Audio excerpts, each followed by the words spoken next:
Hi guys, good afternoon, and we are back at it once again for another live drift exhaust sound reveal, ang inyong pambansang bomba. And my name is GM, and today we are going to be doing a live exhaust sound reveal on these two European bikes. Alright, so over there we have the Vespa GTV 300S, and of course we have the Triumph Trident 660. Alright, so before we start, we're gonna wait for everyone to join. But just on a quick update on what we're doing with our Drift Motor Speedway. Ayan, medyo makulay na yung sahig niya guys. Oh. Masarap nang mag-ikot-ikot dito guys. So, we're still finishing some areas. Yan. So, and then we're gonna start with the construction of the coffee shop dito sa taas. Yan, dito sa may mezzanine area siya guys, no? So, while your kids are driving the go-karts, you can actually see them as well while they're doing that, okay? So, I think we can start already with shout out to everyone who's watching. I see Anthony Salazar, good afternoon. John Smith Romero, good afternoon. Joseph Glenn Seno, shout out to you. Sir GM, when will you start accepting shipping? It depends on the model now guys, no? Katulad ng CB650, ZH2, and probably Trident soon. We should be able to ship them out. So, yun know. Yun ang update natin sa inyo guys. Mike Alimut, good afternoon. Vince Black, shout out to you. Daniel Obanya, yan, shout out to you. Syempre hindi mawawala ang ating Yorme Mayor Marlon Estrella na nanonood. Dave Cruz, shout out to you from Jensan. Yan, dami nanonood. Sir Alden Legado, boss, pang malakasan na naman yan. Absolutely, thank you so much brother. Mike Alimot from Bacolod City, shout out to you. Raymond Villaris, shout out to you ng San Pedro, Laguna, pambansang bomba. Steven CK, good afternoon. Jojo Cruz, shout out to you. Martin Lawrence Reyes, shout out to you. And syempre, ang ating brother Warren, hindi mawawala yan, with ano ba to? Mag-upgrade na to eh. Ano nga mong bike na i-upgrade mo na brother? Z900 na ba tayo?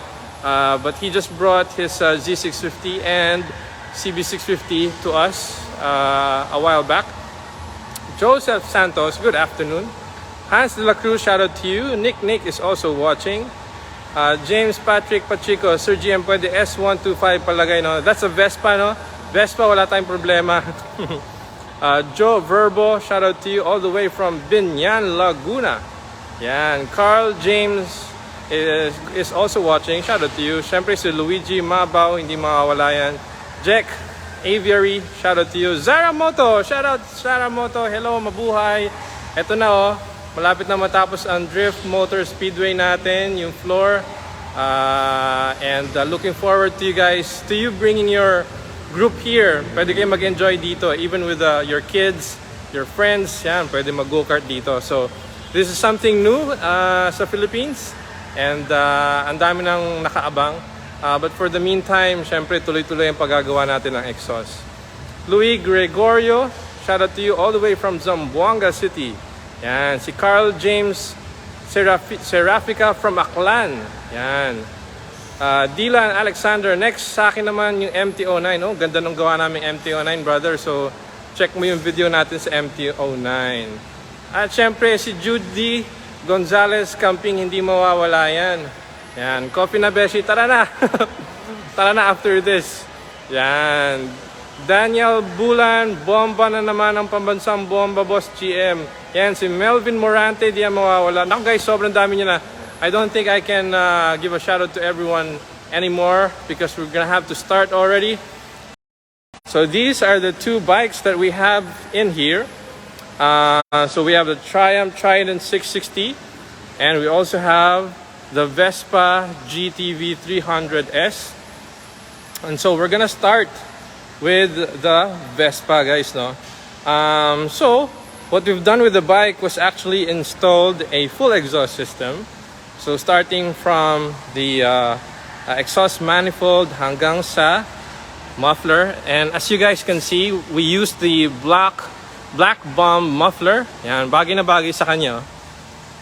Actually parang wala siyang upgrade, diba? Nagbe-blend lang siya. But for those who is familiar on how the Vespa looks like, or the muffler of the Vespa looks like, they definitely know that we've done something to the exhaust system. Yan, so ganyan ang itsura niya. And so tawagin na natin yung pambansang rider natin. Mel, start muna natin to bago yung Trident 660. So pakinggan natin guys kung paano tumunog ang Vespa 300cc Vespa with single cylinder.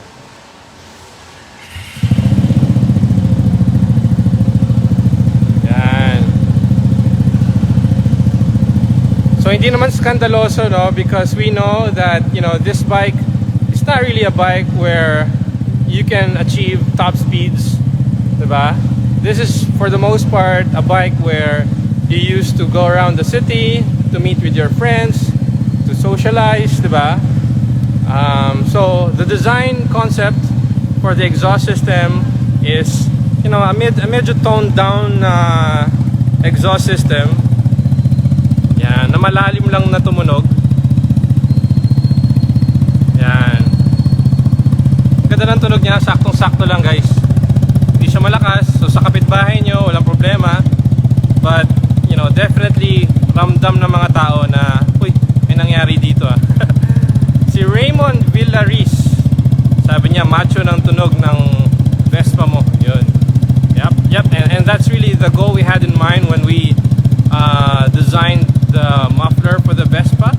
So we've done a lot of R&Ds, and this is the muffler that I went with at the end. And Kilino Ram, shout out to you. Teresa Perez, shout out to you. Alexi Ramos, and VJ Sersado Roses, watching from Pangasinan. John Vincent, shout out to you. Edgardo Pagaspas from Mahada, Laguna is watching. James Patrick Pachico, kagaling lang ni Airpa dyan, kinuha yung DB Killer sa Trident 660. Ayos. Yan. JC Waki, wow, Trident 660. Pa-shoutout po from Calamba, Laguna. Alright. So, this is how it sounds. Macho lang siya guys, no? So, ang tanong ni Joe Verbo, I believe this is the very first Vespa that you've done, sir. You're correct. Thank you so much for always tuning. And so yeah, this is the first Vespa that we have done. So that being said, medyo tumagal sa akin to, and there's a lot of R&Ds done for the muffler of this Vespa. Yan. So, but on our next Vespas, 2 to 3 days na lang ulit, mabilisan na. Syempre hindi naman pwedeng gawa naman tayo ng gawa, no? We have to do R&Ds. That being said, let's go ahead and rev this na. Rev na natin to guys, pakinggan natin.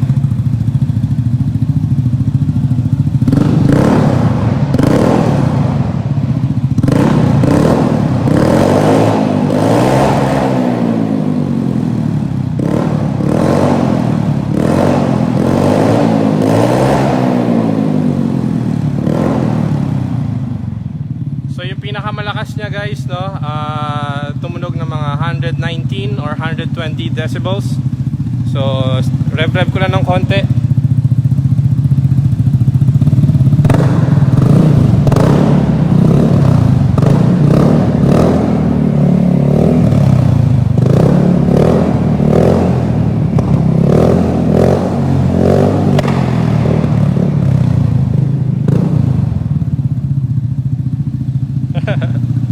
Suabe lang yung tunugan guys, but definitely you can hear the 300cc underneath the chassis because of the exhaust system. Alright, so that's for the Vespa.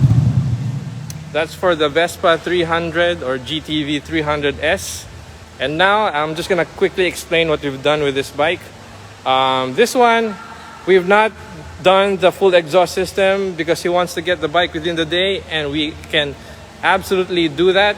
So what we've done with the bike was we've installed a headerback. So simula dito guys, and we have included a loop, and then of course yung black knight tip natin and muffler natin. So yun ang ginawa natin. So the idea is to have an exhaust system that's not too loud, but something deep. Yan. And we haven't started this yet. So before we start it, tawagin na natin yung may-ari. Alright, tawagin na natin. Yan. Brother, dito ka. Interview mo na kita. Hi, kamusta? Okay naman, sir. What's your name? Ryan Rivera. Ryan Rivera, taga saan? From Los Baños, Laguna. Los Baños, Laguna. Kaya pala gusto mo matapos ka agad within the day para hindi ka na paikot pabalik-balik. Last week pa kinukulit ko yun. Kaya alam na sana one day lang. Right. So, bakit mo naisipan lagyan ng loop and black knight tip? Well, yung napanood ko yung sa YouTube mo, Provinciano, kay John Medina. So, nagustuhan ko kaya sabi ko parang pwede yun Alright. So ready ka na mapakinggan? Oo. Ready ka na ba magpapansit? Oo, ready na. Excited na. Sige. Start na natin, brother. Alright guys, we're gonna start the Triumph Trident 660. And let's hear how loud this bike is.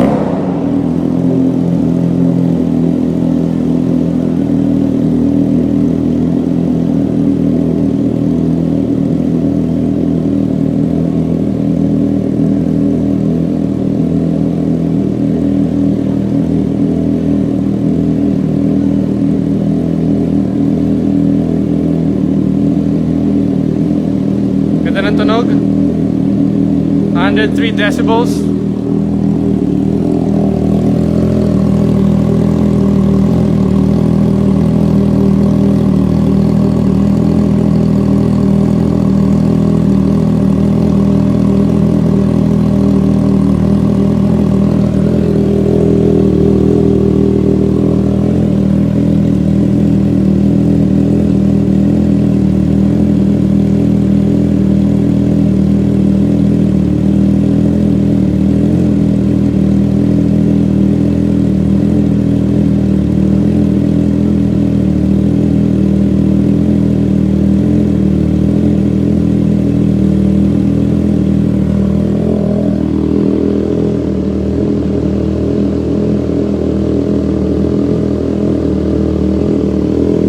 Warming her up, no? Pinapa-init pa natin para pwede nating i-rev ng mataas-taas mamaya. So right now, medyo cold start pa siya. But even if it's a cold start, di siya ganun kalakas.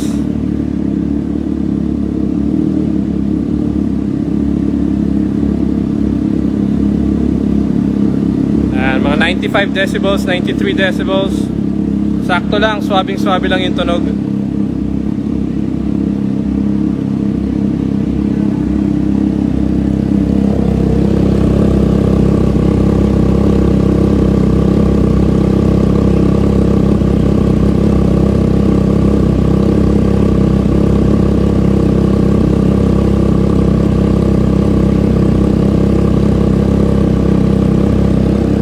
Sabi ni JP Parocha, sarap ng cold start. Yan. So pagising mo sa umaga, if you wanna hear the sound of music ng bike mo, yan, start mo na lang. Okay. Brother, ready ka nang i-rev? Alright, subukan na natin.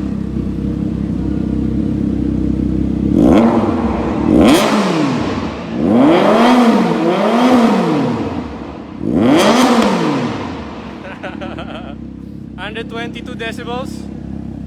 Saktong-sakto.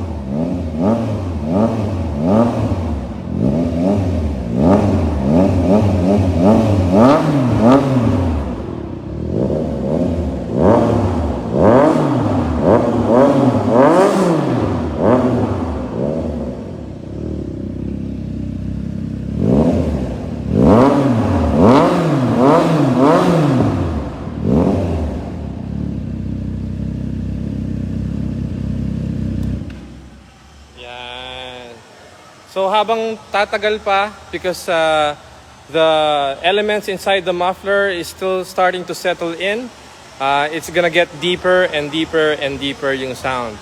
Ang sabi ni Anthony Salazar, sabi niya, linis ng gawa. Kaya nilang gayahin yung gawa mo bro, pero never ganyan kakinis yung welding. Astig talaga. Thank you so much.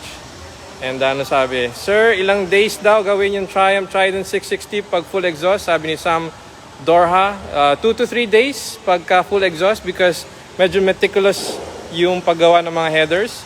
But something like this, maghapon lang naman. Ito, tapos na nga tayo. Wala pa tayong 3 p.m. So, he brought the bike earlier this morning and now tapos na. Yan. Sabi nila, ang ganda daw, swabe ng tunog. Alright, tanongin na natin yung may-ari. Brother, di ka dito. Brother, ano masasabi mo sa gawa natin? As expected, talagang panalo, basta drift, exhaust. Maraming salamat. Thank you, Sir Jay. Ngayon, meron ka bang gustong batiin, shoutout? Oo, shoutout sa LB Weekend Moto Club. So, kila Adam, kila Bugs, kila M, Gary, Tatan, hi Tantan. So ngayon, maririnig ka na nila, brother, pag parating ka. Thank you din, shoutout kay Alex. Sinamahan ako ni Sir Alex. Andun si Alex. Alex! Yan, si Alex. Halika dito, Alex. Tawagin natin si Alex. Siyempre, sinamahan ako hindi papahuli to eh. Si Alex, siya yung may Ninja 1000. Alex, baka may gusto kang i-shoutout before we wrap up this live. Sino nga ba? Shoutout ulit sa asawa ko.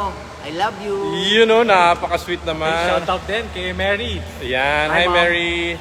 Alright, so ito, iti-test drive na namin siya. And that's pretty much it guys, no? Again, thank you so much for watching. I'll catch up with you guys again soon. Bye and God bless.